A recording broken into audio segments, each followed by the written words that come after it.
Paz do Senhor, queridos, Deus abençoe sua vida. Este amigo que vos fala, o pastor Sérgio. Eu quero, nessa hora, mais uma vez, compartilhar com você, com a sua família, mais uma porção da palavra de Deus. E, para tanto, eu quero convidar você, que também ainda não se inscreveu no canal, para estar se inscrevendo e ativar o sininho de notificações e estar sempre recebendo aí em seu aparelho uma reflexão à luz das Escrituras, onde o nosso objetivo é edificar a sua vida, é levar você a parar para refletir as Escrituras, a palavra de Deus, que é algo indispensável para a minha vida e para a sua vida também. Eu quero ler com você, convidando você para ler Êxodo capítulo 2, versículo 11, que diz a seguinte expressão: Certo dia, sendo Moisés já adulto, foi ao lugar onde estavam seus irmãos hebreus e descobriu como era pesado o trabalho que realizavam. Viu também um egípcio espancar um dos hebreus.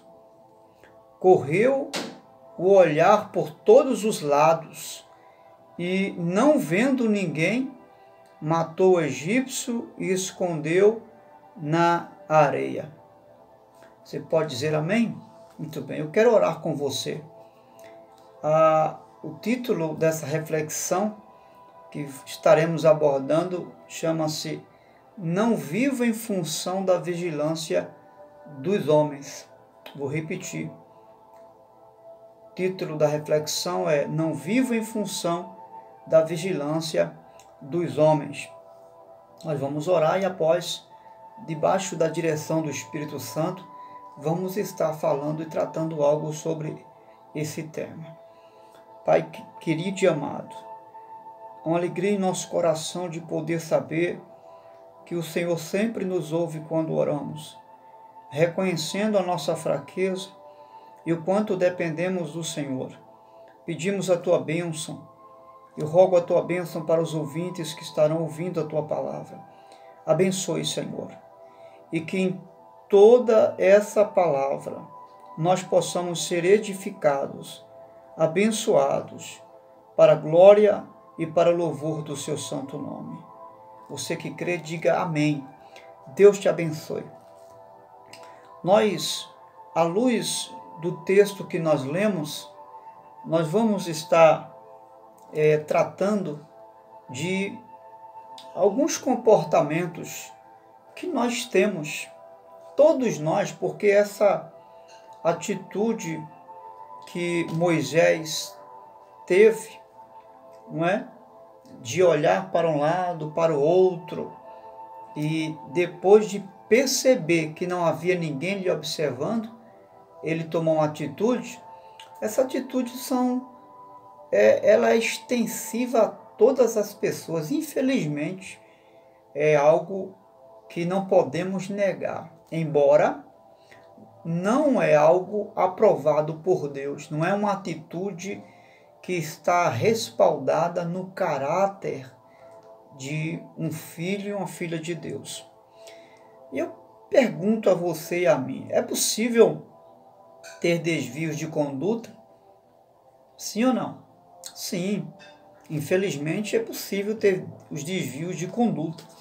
Nós vamos observar que muitas pessoas, elas tomam uma postura de comportamento distante da vista ou dos olhos de outras pessoas. E ao mesmo tempo vivem também, né, de forma a aparentar uma conduta que faz também na ausência das pessoas. Isso a gente pode chamar de um certo teatro, né? Fazer algo na ausência das pessoas e não fazer na presença das pessoas ou fazer na presença das pessoas é assim algo teatral, podemos dizer. Então, nós somos, a pergunta que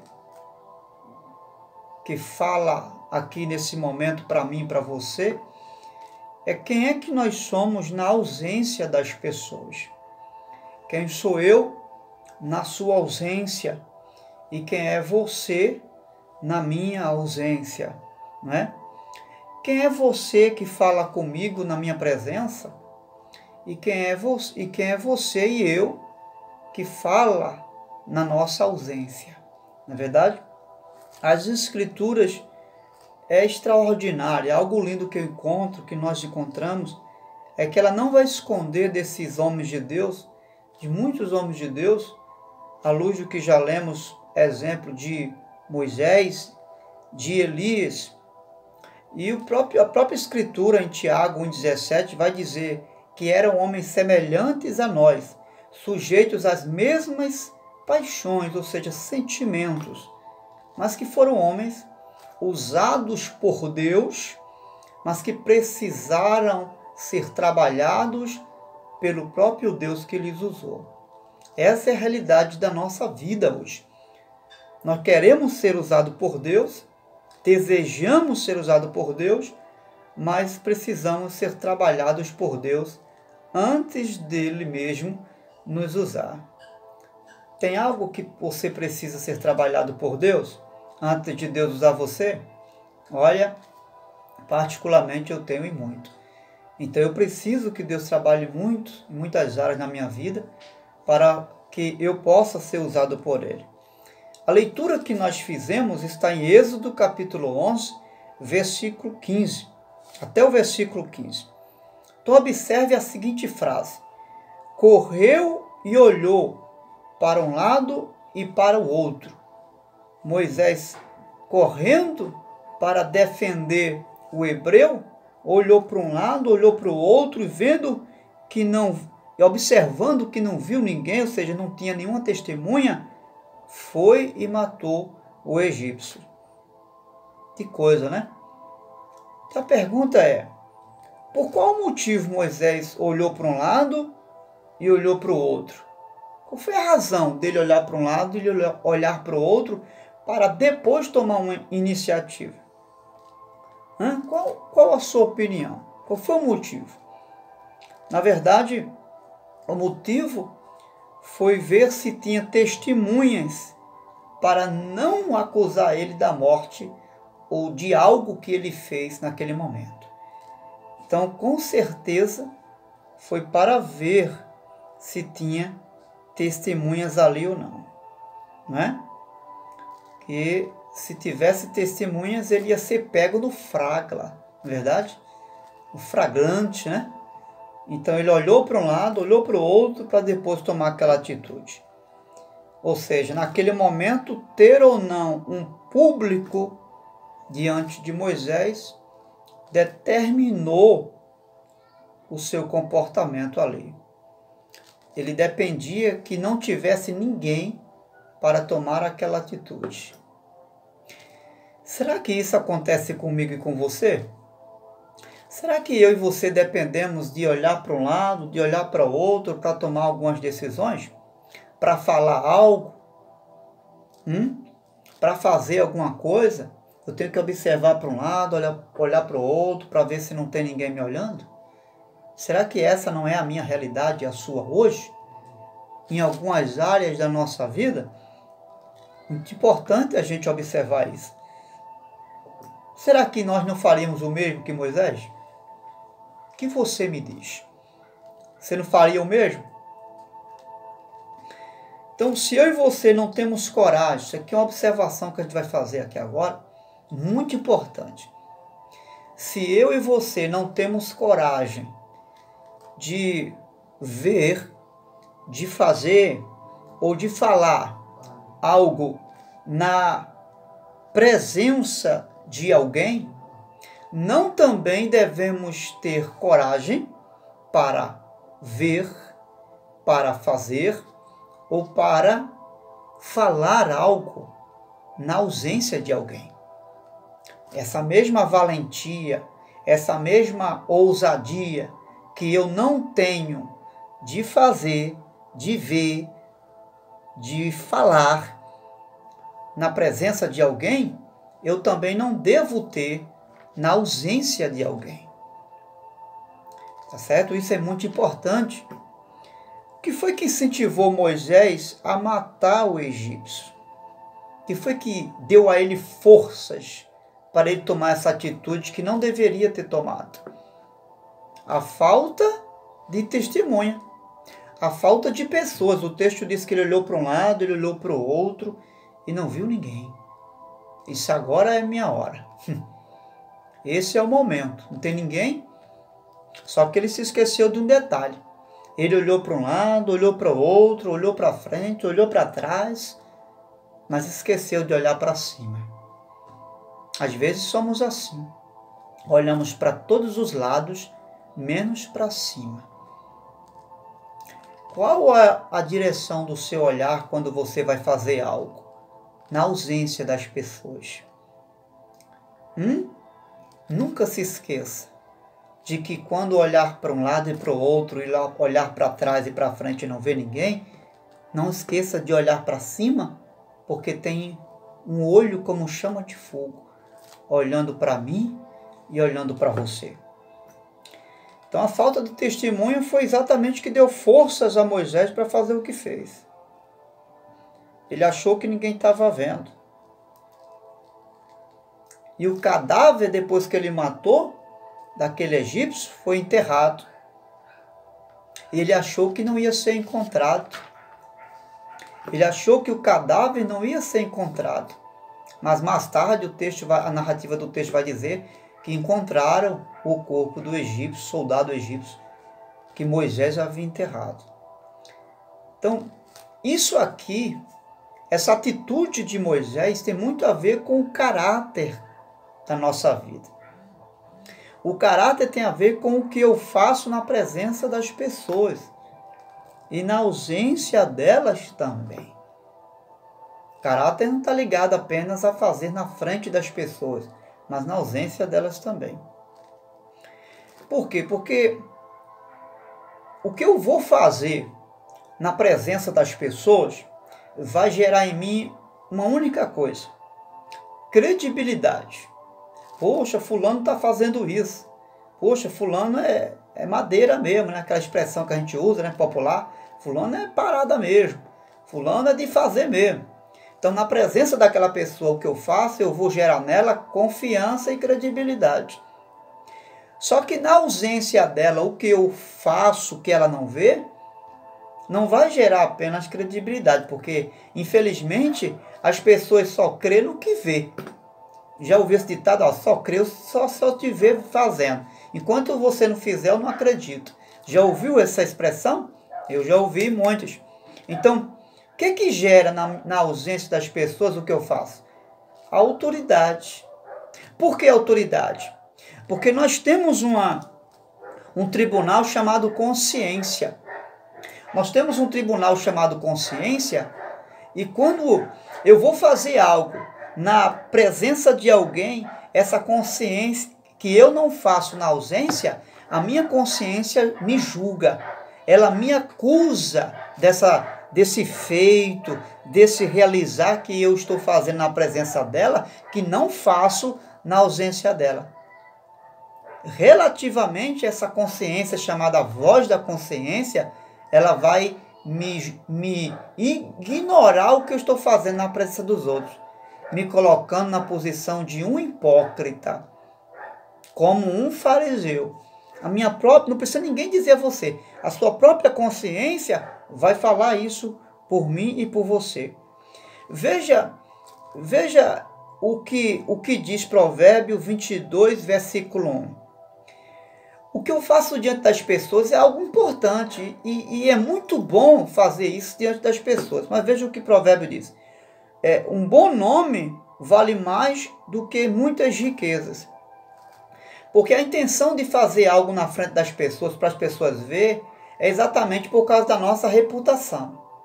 As pessoas se preocupam muito com a reputação. O que é isso? Com a posição que exerce. Quando uma pessoa tem uma posição, então fazer algo para as pessoas ver, isso vai delegar nelas uma honra para a sua posição. Porque ela vai ser elogiada, né? Ela vai ser aplaudida, as pessoas vão, puxa, parabéns para você que está fazendo isso. Logo vi, né? Só podia ser você, né?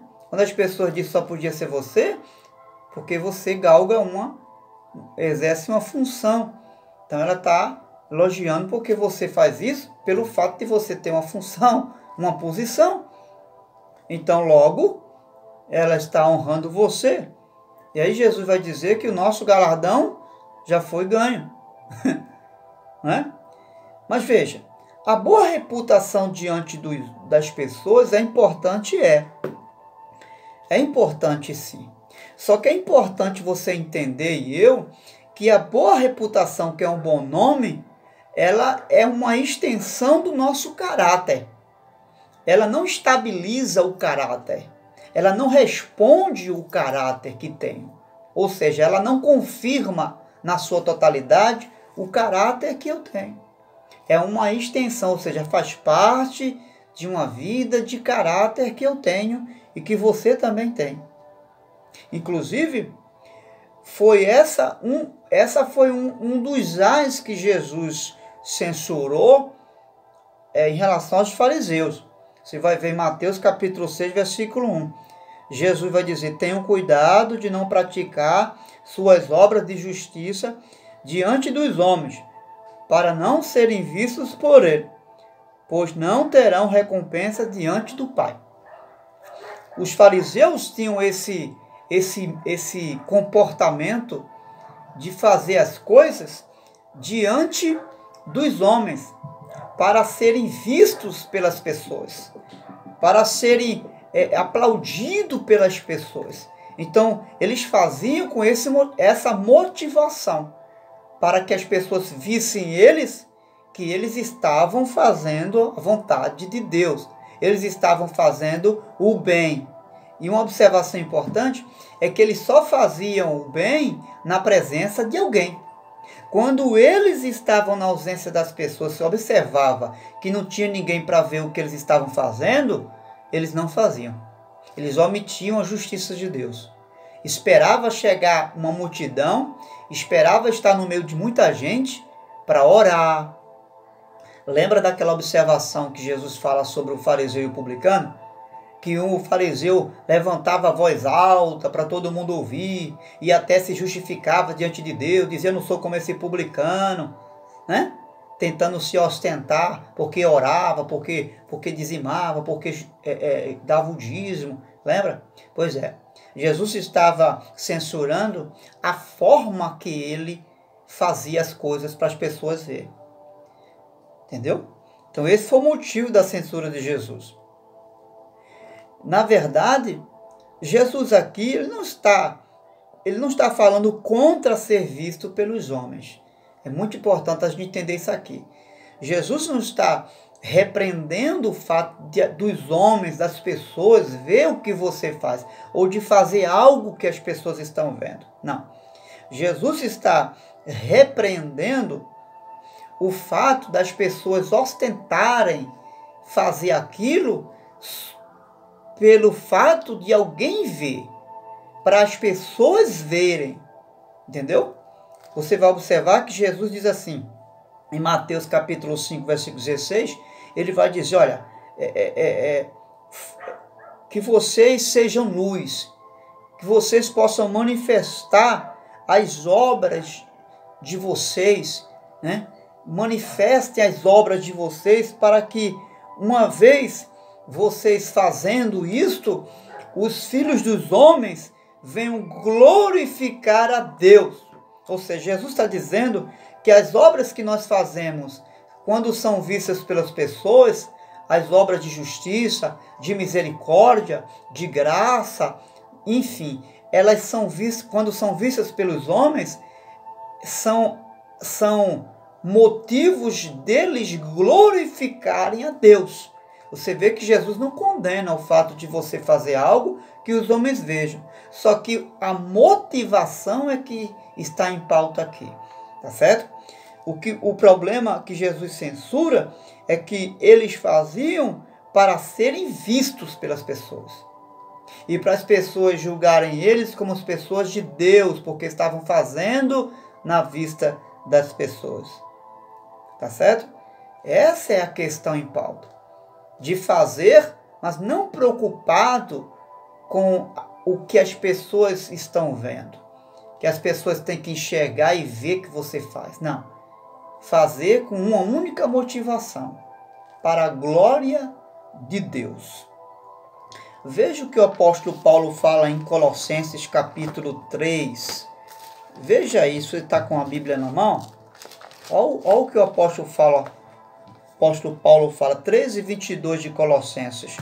Olha o que ele diz aqui. Escravos, obedeçam em tudo aos seus senhores. Escravo aqui é servo, tá? Obedeçam em tudo aos seus senhores, não somente para agradá-los quando eles estiverem vendo, olha só, mas com sinceridade de coração, pelo fato de que sinceridade de coração, pelo fato de vocês temerem ao Senhor. Tudo o que vocês fizerem, façam de todo o coração, como para o Senhor e não para o homem. Numa linguagem mais ampla, mais clara, vai dizer que você e eu devemos fazer não porque os homens estão vendo, mas como se estivesse fazendo na presença do Senhor e para o Senhor. Isso aqui é algo que o apóstolo vai falar para que nós não venhamos nos perder naquilo que nós estamos fazendo. Não tem pessoas que só fazem as coisas quando o patrão chega, né? Funcionário, né? Você já foi um funcionário assim? Ou você é esse tipo de funcionário? Será que eu e você, como funcionário, não nos comportamos assim um dia? Pois é, estamos sendo aqui repreendidos pelo Senhor. Veja a frase que Paulo usa. Não somente para agradá-los, como se eles estivessem observando. Paulo denuncia aqui, sabe o quê? O fingimento dos que só faz só para serem vistos. Isso aqui é muito sério, né? Então, qual é o segredo de fazer aqui, mesmo na presença das pessoas, de forma que seja aceito por Deus? Paulo diz, tudo o que vocês fizerem, façam de todo o coração, como se fosse para o Senhor. Isso não é maravilhoso? Então faça para Deus. Quer esteja alguém vendo ou não, faça para o Senhor. Não faça para fazer capricho para os homens, para receber aplauso, para mostrar que está fazendo alguma coisa, sabe? Que você é o cara, nada disso. Isso é religiosidade. Os fariseus eram religiosos e Jesus censurou essa religiosidade. Veja, nós não podemos evitar o pecado de fazer ou não o correto apenas quando somos vistos pelas pessoas, porque isso sempre vai acontecer, certo? Nós precisamos vigiar, não é? Vigiar, ser vigilante e procurar fazer para agradar a Deus, honrar a Deus e fazer para Deus e não para os homens ver.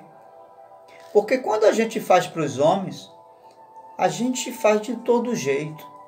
Mas quando a gente faz para Deus, a gente faz de uma forma mais especial.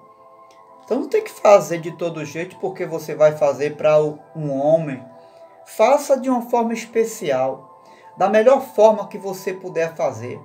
Invista seu entendimento, invista os seus conhecimentos, invista as suas forças, invista todo o seu coração, mesmo se for fazer para o homem. Por quê? Porque Paulo nos ensina, a palavra de Deus ensina, que nós devemos fazer como se fosse para Deus. E quando você não faz de todo o coração, para mesmo se for para o homem, você peca. Por quê? Porque você está fazendo não para Deus, está fazendo para o homem. E aí há uma negligência nesse sentido aí. Você lembra de José? Ele não aceita a oferta da mulher de Potifar e foge dela. O que a gente aprende aqui? Duas coisas a gente aprende aqui. Lá no capítulo 37 de Gênesis, você vai encontrar essa passagem. Ele se recusa a deitar com ela por causa da integridade do coração dele. Ele era um homem fiel a Deus. Depois ele foge, evita estar perto dela, porque ele conhece a sua fraqueza. Ele sabe que ele é um homem, além do mais, muito jovem, já um jovem maduro, e que se ele desse moleza ia cair na tentação. Então ele foge, ele reconhece sua fraqueza e sabe que se ficar ali, a coisa vai pegar fogo. Olha o que Provérbios 6, 27, versículo 28 diz sobre a coisa vai pegar fogo. Pode alguém colocar fogo no peito sem queimar a roupa? Pode alguém andar sobre as brasas sem queimar os pés? Claro que não, né? Foi por isso que José fugiu. Ele sabia que se ficasse, cairia. Tem coisas que você e eu, quem sabe, não tem condições de ficar sozinho. Então não fica, procura estar na presença de alguém. Por exemplo, tem jovens que não têm condições, maturidade de namorar sozinho no lugar. Qualquer ausência de pessoas, eles estão mandando para gerar, está botando para gerar. Então não tem condições. Se você percebe que não tem condição de ficar sozinho com uma moça, você que namora, com um rapaz, você que namora, não fica só. Chama um irmão, chama uma irmã, procura alguém para ficar com você. Tá certo? Vigie, seja cauteloso. José sabia a capacidade dele de ficar lá, deixar a mulher de Potifar alisar ele, acariciar ele. Ele sabia que não ia aguentar aquilo ali. O que é que ele fez? Ele deu uma carreira. Se for preciso, corra, meu irmão. Se for preciso, dê uma carreira. Vai fazer uma visita, sabe que a dona da casa está sozinha, não vai naquele dia. Deixa marcar um dia que o marido está lá para visitar ela. Mesmo se tiver com os filhos, leva a tua esposa, você que é um homem de Deus, uma mulher de Deus, leva alguém com você para servir de testemunha. Então ele sabia que aquele cenário era perfeito para ele, mas ele não deu vazão. Por que o cenário era perfeito? Porque não tinha testemunha. Não tinha ninguém para ver. Só que José sabia que tinha um Deus lá em cima olhando para ele, como tem para mim e para você. Um dos nomes de Deus, se você não sabe, saiba agora, é El-Roi. El-Roi. Ou seja, quem que quer dizer o Deus que tudo vê. El-Roi, ou El-Reo, é o Deus que tudo vê. Gênesis 16 e 13, a gente vai encontrar uma passagem que vai falar sobre isso, né? E Deus está vendo lá aquele cenário. Então esse entendimento aqui é algo que precisamos ter. Moisés se esqueceu que não tinha testemunhas de lado, na frente, mas ali em cima tinha alguém testemunhando tudo. A mesma coisa aconteceu com Davi.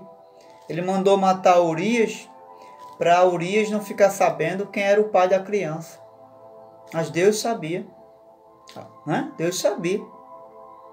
Quando Jesus vai se dirigir à igreja, Apocalipse capítulo 2, versículo 18, verso 23, a Bíblia diz que ele tem os olhos como chama de fogo. E ele vai se dirigir à igreja de Tiatira, se revelando como aquele que tem olhos como chama de fogo, que tudo vê.